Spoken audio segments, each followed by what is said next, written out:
Hello everyone, myself doctor Arpit Kumar Pathak. इससे पहले वाले वीडियो लेक्चर में हमने अवरक्त स्पेक्ट्रोस्कोपी के इंट्रोडक्शन परिचय के बारे में अध्ययन किया था और उस वीडियो लेक्चर में हमने बहुत सी चीज़ें सीखी थी। अवरक्त स्पेक्ट्रोस्कोपी को कंपन स्पेक्ट्रोस्कोपी भी कहते हैं। किसी भी अणु या यौगिक में कितने प्रकार के कंपन हो सकते हैं, इसके बारे में चर्चा करी थी। अवरक्त स्पेक्ट्रोस्कोपी में ग्राफ आलेख किसके मध्य खींचा जाता है, उसके बारे में अध्ययन किया था। और अवरक्त स्पेक्ट्रोस्कोपी किसी भी अणु या यौगिक में मुख्य रूप से किसके बारे में जानकारी प्रदान करता है, उसके बारे में पूर्ण अध्ययन किया था। आज के इस वीडियो लेक्चर में हम कंपनों को आगे बढ़ाते हैं। जो कंपन होते हैं आणविक यौगिकों में या अणु में जो कंपन होते हैं, उसके बारे में हम अध्ययन करेंगे। तो आज का हमारा टॉपिक है आणविक कंपनों के प्रकार, टाइप्स ऑफ मॉलिक्यूलर वाइब्रेशन। मतलब किसी भी अणु या यौगिक में कौन कौन से कंपन वाइब्रेशन हो सकते हैं, इसके बारे में हम चर्चा करेंगे। जैसा कि आप स्क्रीन में देख रहे हैं, यहाँ लिखा हुआ है आणविक कंपनों के प्रकार। तो आणविक कंपनों के प्रकार को मुख्य रूप से दो भागों में वर्गीकृत किया गया है, ठीक है। जिसमें पहला है आपका तनन, जिसको हम स्ट्रेचिंग भी कहते हैं। दूसरा है आपका बंकन, जिसे हम बेंडिंग कहते हैं। तो आप यहाँ पे जो ये इंग्लिश वर्ड है उसको ज़्यादा इम्पोर्टेंस दें, जिससे आपको याद रहें। आगे की वीडियो लेक्चर में भी हम इस स्ट्रेचिंग एंड बेंडिंग की ही बात करेंगे। तो तनन एंड बंकन वो भी आप यूज़ कर सकते हैं, बट स्ट्रेचिंग एंड बेंडिंग सही लगता है यूज़ करने में। फिर आगे और सारणी में दिया हुआ है तनन कंपन, स्ट्रेचिंग वाइब्रेशन को और डिवाइड किया गया है सममित और असममित, सिमेट्रिक एंड एसिमेट्रिक में। और इधर से बंकन को डिवाइड किया गया है, आगे और वर्गीकृत किया गया है scissoring, waging, rocking and twisting. तो टोटल यहाँ पे मुख्य रूप से तो आपके तनन एंड बंकन हो गए। फिर तनन को दो भागों में वर्गीकृत किया गया है और बंकन को चार भागों में वर्गीकृत किया गया है। आगे की स्लाइड में हम इन मूल कंपनों के कंप्लीट अध्ययन करेंगे। अब सबसे पहले अपन पढ़ते हैं स्ट्रेचिंग वाइब्रेशन, तनन कंपन। तो इस प्रकार का जो कंपन होता है, उस कंपन में जो अणु में जो परमाणु होते हैं, उन परमाणु के बीच बने बंध की दिशा में कंपन होते हैं, है ना। तो दो परमाणु आपस में बंध के द्वारा जुड़े हुए हैं, तो उस बंध की जो दिशा है, उस दिशा में कंपन वाइब्रेशन होते हैं। तो इसे हम क्या कहते हैं? तनन कंपन कहते हैं। इस प्रकार के कंपन की वजह से परमाणुओं के जो बीच की दूरी है वह कम ज़्यादा होती रहती है। परमाणु के बीच की दूरी का मतलब क्या हो गया? बंध लंबाई। बंध लंबाई कम या ज़्यादा होती रहती है। जैसा कि यहाँ पे मैंने एग्जाम्पल के माध्यम से बताया हुआ है, ए और बी दो परमाणु हैं जो आपस में एक बंध के माध्यम से जुड़े हुए हैं, ठीक है ना। इस बंध के माध्यम से आपके ये जुड़े हुए हैं। तो ये जो बंध के माध्यम से आपके जुड़े हुए हैं, तो उसमें मैंने दो एरो के निशान लगाए हुए हैं। एक एरो में ए बी के पास जा रहा है और दूसरे एरो में बी ए के पास में जा रहा है। तो यहाँ से आप देख सकते हैं कि किस प्रकार से आपका ये ए व बी में तनन कंपन हो रहे हैं, मतलब बंध की दिशा में कंपन होते हैं। और बंध लंबाई में परिवर्तन होता है, बॉन्ड एंगल में किसी प्रकार का कोई परिवर्तन नहीं होता है।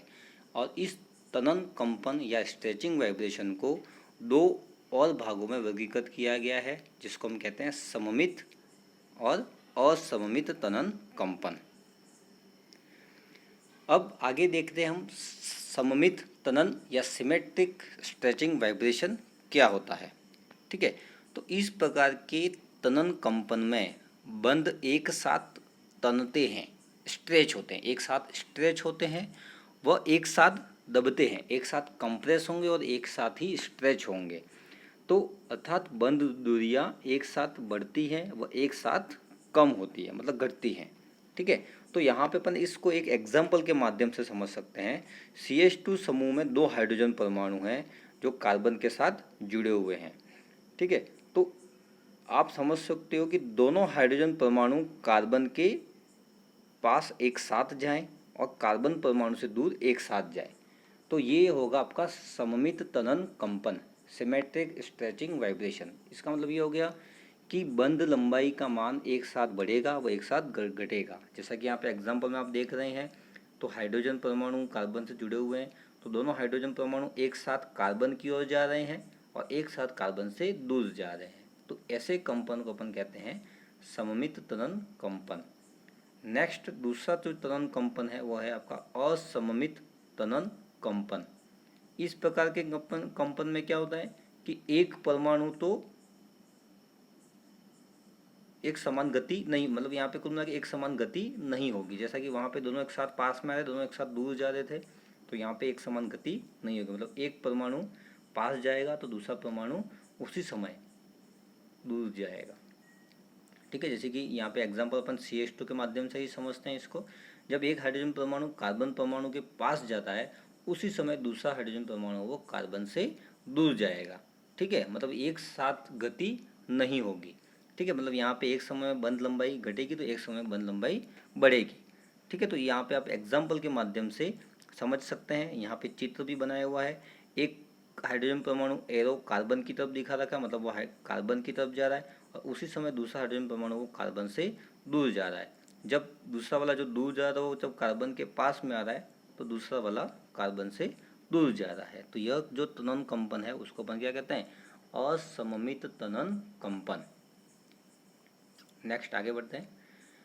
अब दूसरा प्रकार का जो कंपन है उसको अपन कहते हैं बंकन, जिसको अंग्रेजी में कहते हैं बेंडिंग या विरूपण कंपन, डिफॉर्मेशन। ठीक है, तो इस प्रकार का जो कंपन होता है वो शुरू होता है जब अणु में 3 से अधिक परमाणु उपस्थित हो, 3 परमाणु उपस्थित हो, तब स्ट्रेचिंग के साथ साथ अणु या यौगिक में बंकन कंपन भी होते हैं। ठीक है, इस प्रकार के कंपनों में परमाणु या समूह बंध अक्ष के लंबवत, ठीक है, वहां पे बंध की दिशा में कंपन हो रहे थे। अब यहाँ पे बंध का जो अक्ष है, मतलब बंध की जो दिशा है, उस दिशा के लंबवत, अब और ये जो लंबवत है वो बंध की तल में भी हो सकता है और बंध के तल के बाहर भी हो सकता है। मतलब बंध अक्ष की, बंध की दिशा के लंबवत जो कंपन होता है, ऐसे कंपन को हम क्या कहते हैं, बंकन कंपन। जो बंध की दिशा में तल के बाहर भी हो सकता है और तल के अंदर भी हो सकता है। क्लियर? तो बंकन कंपनों में क्या होता है, बंध अक्ष, जो बंध अक्ष है, दो परमाणु के बीच का जो बंध लंबाई है, उसके लंबवत कंपन होते हैं।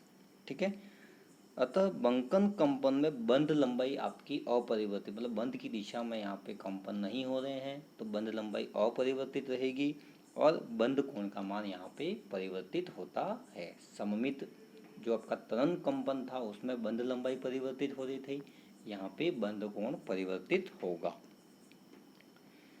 अब बंकन कंपन, अभी अपन बात करी बंध अक्ष के जो तल है उसके लंबवत कंपन होते हैं। अब बंध अक्ष के तल के लंबवत मतलब वह तल में भी हो सकता है और तल के बाहर भी हो सकते हैं। तो पहले अपन चर्चा करेंगे एक ही तल, मतलब बंध अक्ष का तल और जो आपका कंपन करने का तल है, दोनों एक ही हो। उसमें आपके दो भाग हैं, रॉकिंग एंड सीजरिंग। रॉकिंग जिसको अपन स्मॉल पी या रो से, इसको अपन कहेंगे रो के माध्यम से उसको प्रदर्शित किया जाता है। तो इस प्रकार के कंपन में क्या होगा कि कंपन करने वाला जो परमाणु या जो समूह है वह अणु के तल में, जो अणु है उसके तल में बाईं या दाईं दिशा में, बाईं अथवा दाईं दिशा की ओर झूलते हैं। मतलब जैसे कि यहाँ पे आपको CH2 समूह जो एग्जाम्पल है उसी के माध्यम से अपन समझते हैं। कार्बन से 2 हाइड्रोजन परमाणु जुड़े हुए हैं, तो दोनों हाइड्रोजन परमाणु एक साथ बाईं दिशा में जा रहे हैं और दोनों एक साथ ही दाईं दिशा में जा रहे हैं। ठीक है, तो जुलते रहते हैं, एक ही तल में जुल रहे हैं। जो कार्बन परमाणु का जो तल है उसी बंद अक्ष के तल में ही ये आपके उसके लंबवत झूल रहे हैं। एक ही तल में आपके बाईं दिशा में, दोनों एक साथ बाईं दिशा में जा रहे हैं, दोनों एक साथ दाईं दिशा में जा रहे हैं। इसको अपन इस प्रकार का जो कंपन है उसको अपन कहेंगे रॉकिंग। नेक्स्ट है आपका सीजरिंग। सीजरिंग नाम में ही आपकी स्पष्ट है, कैंचीनुमा गति होगी यहाँ पे। जिस प्रकार कैंची के जो दो भाग होते हैं वो दोनों एक दूसरे से अपोजिट डायरेक्शन में गति करते हैं, तो इस प्रकार की कंपनों को हम कैंचीनुमा गति भी कहते हैं। कैंची के समान इसमें गति होगी, अर्थात यदि एक हाइड्रोजन परमाणु बाईं ओर घूमेगा, हाइड्रोजन परमाणु तल में ही दाईं ओर गति करता है, तो उसी समय दूसरा जो हाइड्रोजन परमाणु है वो बाईं ओर गति करेगा। मतलब ये भी आपके एक ही तल में हो रहे हैं, तो एक हाइड्रोजन परमाणु बाईं ओर तो दूसरा परमाणु दाईं ओर, और दूसरा हाइड्रोजन परमाणु जब बाईं ओर तो दाईं ओर, तो दूसरा वाला बाईं ओर कर, मतलब दोनों एक दूसरे के विपरीत दिशा में यहाँ पे गति करेंगे, लेकिन गति जो है वो एक ही तल में होती है। इसको अपन कहेंगे सीजरिंग। तो एक ही तल में कंपन करने वाले बंकन कौन से हो गए? Rocking and scissoring. ठीक है। और रॉकिंग में क्या होता है? दोनों हाइड्रोजन परमाणु एक साथ बाईं दिशा में, एक साथ दाईं दिशा में। और सीजरिंग में क्या होगा? एक बाईं दिशा में हाइड्रोजन परमाणु, दूसरा दाईं दिशा में, और दोनों आपके एक ही तल में होंगे। नेक्स्ट है आपका तल के बाहर। तल के बाहर में आपका एग्जाम्पल है ट्विस्टिंग, जिसको अपन टोस के माध्यम से प्रदर्शित करते हैं। ठीक, अब यहाँ पे आप चित्र में देख रहे हैं कार्बन से दो हाइड्रोजन परमाणु जुड़े हुए हैं, प्लस और माइनस साइन लगाए हुए हैं।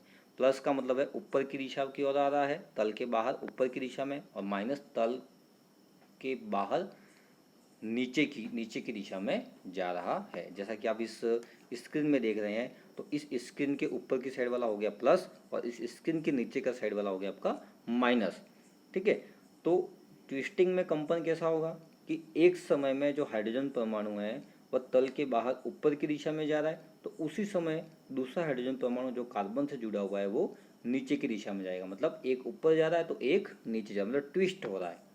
ठीक है, ट्विस्टिंग हो रही है, ट्विस्ट हो रहा है। एक हाइड्रोजन परमाणु प्लस का साइन है, मतलब इस स्क्रीन में आप देखेंगे तो वह हाइड्रोजन परमाणु ऊपर की ओर आ रहा है, और दूसरा हाइड्रोजन परमाणु जिसके ऊपर माइनस का साइन लगा हुआ है वो उसी समय नीचे की ओर जा रहा है। तो आप खुद थोड़ा सा इमेजिन करें, कल्पना करें कि इस स्क्रीन में एक हाइड्रोजन ऊपर की ओर आ रहा है, मतलब आपकी तरफ आ रहा है, और एक हाइड्रोजन परमाणु है वो उसी समय नीचे की ओर जा रहा है, मतलब आपकी जो स्क्रीन है उसके नीचे की ओर जा रहा है।